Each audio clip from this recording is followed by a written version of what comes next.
Hello and welcome to Achievers Hive dear learners of IGNOU में psychology MPC 006 यानी statistics and psychology के important questions के बारे में आज हम बात करेंगे और बहुत सारी इंपॉर्टेंट चीज़ें मैं आपको इस पेपर से रिलेटेड बताऊंगी।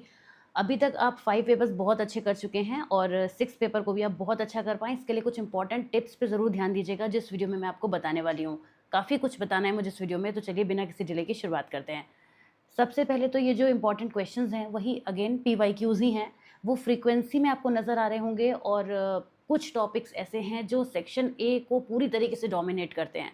अभी सेक्शन ए के थ्योरी 10 मार्क्स की हम बात करें, वैसे इस पीडीएफ को हमने डिवाइड किया है न्यूमेरिकल और थ्योरी में, सेक्शन ए और बी को, और इस बार मैंने सेक्शन सी के भी कुछ टॉपिक्स हाईलाइट कर दिए हैं जो पूछे गए हैं। वैसे हम सेक्शन सी को कवर करते नहीं हैं क्योंकि 6 मार्क के क्वेश्चन होते हैं, वो कहीं ना कहीं ए बी में से ही कुछ बचे हुए मिल ही जाते हैं, लेकिन कभी-कभी नहीं भी होता है ऐसा, पर हम उस पर फ़ोकस नहीं करते। तो ऐसे कुछ टॉपिक्स थे जो सेक्शन सी में भी नज़र आ रहे थे, तो उन्हें मैंने हाइलाइट इस बार कर दिया है। हालाँकि हमारा टारगेट सेक्शन सी का भी ऐसा कुछ है नहीं। आ जाते हैं सेक्शन ए थ्योरी पर। आप देख सकते हैं ये +1 जो फ्रीक्वेंसी लगी हुई है, normal distribution, parametric and non parametric और इसके अलावा मेजर ऑफ सेंट्रल टेंडेंसी। ये 3 टॉपिक ऐसे हैं जो अलट-पलट के क्वेश्चन बार-बार वो सेक्शन ए में डाल देते हैं, क्योंकि एक वीडियो मैंने जो बनाया है थोड़ा-सा इससे अलग हट के बात कर रही हूँ मगर कनेक्टेड इसी से है। बहुत इंपॉर्टेंट बात है, ध्यान से सुनिएगा। एक वीडियो मैंने ऐसा बनाया है जो उन स्टूडेंट्स के लिए बहुत काम का है जो ये नहीं समझ पाते कि हम थ्योरी करके आएँ या न्यूमेरिकल्स, क्योंकि कई स्टूडेंट्स न्यूमेरिकल्स में खुद को वीक मानते हैं। हालाँकि मैं आपसे हमेशा ये कहती आई हूँ, अगर आप मेरे लाइव क्लासेस आपने देखे होंगे, मैं आपको बताती आई हूँ कि डिवीज़न, मल्टीप्लिकेशन और इसके अलावा स्क्वायर रूट, इसके सिवा कुछ भी ऐसा नहीं करना होता है जो मैथ्स से रिलेटेड होता है। ये एक टाइप का फ़ोबिया है जो स्टूडेंट्स ने बना लिया है मन में, या हो गया है डेवलप, कि हम मैथ्स वाला पार्ट नहीं कर पाएँगे। बट एक्चुअली में इन 3 चीज़ों के अलावा कुछ ख़ास काम करना ही नहीं है। मल्टीप्लिकेशन करना होता है बड़े-बड़े डेसिमल्स का, या स्क्वायर रूट्स निकालना होता है, तो वो सब कुछ आपको कैलकुलेटर से करना होता है। तो मैं हमेशा ये कहूँगी कि आप उस वीडियो को ज़रूर देखिएगा। मैं उस वीडियो का लिंक इस वीडियो के कमेंट में भी पोस्ट करूँगी, टेलीग्राम में भी पोस्ट करूँगी, और इसके अलावा आपको मेरे व्हाट्सएप की स्टोरी पर भी इम्पोर्टेंट अपडेट्स रहते हैं, मैं वहाँ भी पोस्ट करूँगी। तो आपसे रिक्वेस्ट है, अगर आप थ्योरी और न्यूमेरिकल को लेकर किसी तरह के कन्फ्यूजन में हैं कि हम ये पढ़ के कर लेंगे, तो देखिए हर बच्चे की ना नीड अलग-अलग होती हैं, आपकी एक्सपर्टीज़ अलग-अलग होंगी। तो आप खुद ही उस वीडियो को देख के इवैल्यूएट कर पाएँगे कि मैं कितने मार्क्स का, मैं आपको स्क्रीन पर उसका एक फ्लैश दिखा रही हूँ यहाँ पे, आप देखिए। इसमें मैंने किस तरह से कोशिश करी है बताने की कि क्या प्रोबेबिलिटी क्वेश्चन पेपर की होती है। तो अगर सेक्शन ए में आपको 2 थ्योरी पूरे-पूरे मिल जाते हैं और आप थ्योरी पर स्ट्रॉन्ग हैं, तो आपके 20 मार्क्स बन जाएँगे। हालाँकि ये भी सच है कि 20 में से 20 नहीं मिलते हैं। न्यूमेरिकल्स तक में तो ये पूरे देते नहीं हैं जो देने चाहिए आइडियली, लेकिन फिर भी पॉसिबिलिटी रहती है कि न्यूमेरिकल्स में पूरे मिल जाएँगे, लेकिन थ्योरी में तो पूरे नहीं ही मिलते हैं। तो 20 मार्क्स का उसे मान के मत चलिए। इसीलिए मैं सजेस्ट करती हूँ कि एक न्यूमेरिकल जो अनोवा का फिक्स है, 100% पता है कि आएगा, तो क्यों ना उसको प्रैक्टिस करके जाया जाए। चलिए, मैं वापस लौटती हूँ अपने टॉपिक पर। तो इस बीच में जो मैंने आपको समझाने की कोशिश की वो ये, कि एक वीडियो है जिसमें थ्योरी और न्यूमेरिकल में से क्या पार्ट आपको करके आना चाहिए, कितने मार्क्स आप कवर कर पाएँगे, उसको आपको देखना है। और सेक्शन ए की थ्योरी में जो शुरू के 3 टॉपिक मैं आपको बता रही हूँ, ये थ्योरी वाले टॉपिक हैं जो अलट-पलट के आ जाते हैं, मतलब इन्हीं में से कुछ वो चूज़ कर लेते हैं मोस्टली। हालाँकि पेपर में कुछ भी हो सकता है, तो किसी गारंटी के साथ मैं आपको कुछ भी नहीं कह रही हूँ, लेकिन पॉसिबिलिटी के साथ ज़रूर कह रही हूँ।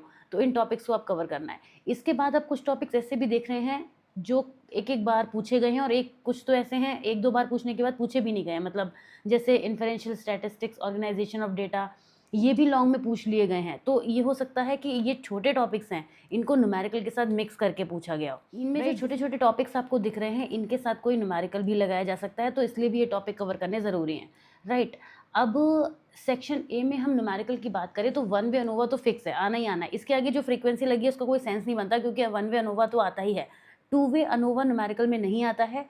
टू वे अनोवा थ्योरी में एक आध बार पूछा गया है, तो अगर पूछ लिया जाए, और वो भी लॉन्ग की थ्योरी में पूछ लिया जाए, तो आपको करके आ सकते हैं। वैसे अभी तक वो 6 मार्क की थ्योरी में पूछा गया है।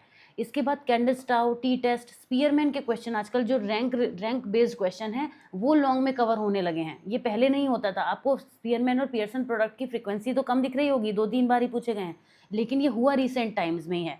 तो हो सकता है कि ये क्वेश्चन आ जाए, और अगर ये आ गया तो दिल ही खुश हो जाएगा आपका। मैं तो कह रही हूँ जितने भी थ्योरी वाले स्टूडेंट्स हैं, एक वन वे अनोवा थोड़ा-सा लेंथी ज़रूर है, लेकिन थ्योरी से तो अच्छा ही है करना।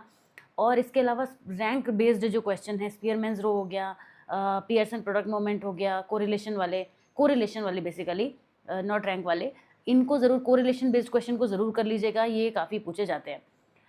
आते हैं सेक्शन बी की तरफ। तो सेक्शन बी में आप देखिए ये कुछ टॉपिक्स हैं रिपीटेडली पूछे गए हैं और आप नोटिस करेंगे सेक्शन बी के जो थ्योरी में क्वेश्चन है, कुछ क्वेश्चन टॉपिक ऐसे हैं जो ऊपर भी हैं, आपको नज़र आ जाएंगे जब आप देखेंगे। जैसे स्टैंडर्ड एरर हो गया, थर्ड टॉपिक है, राइट, ये आपको ऊपर भी मिलेगा, ये मैंने कहीं तो मेंशन किया था, स्टैंडर्ड एरर 11th नंबर पर है, राइट।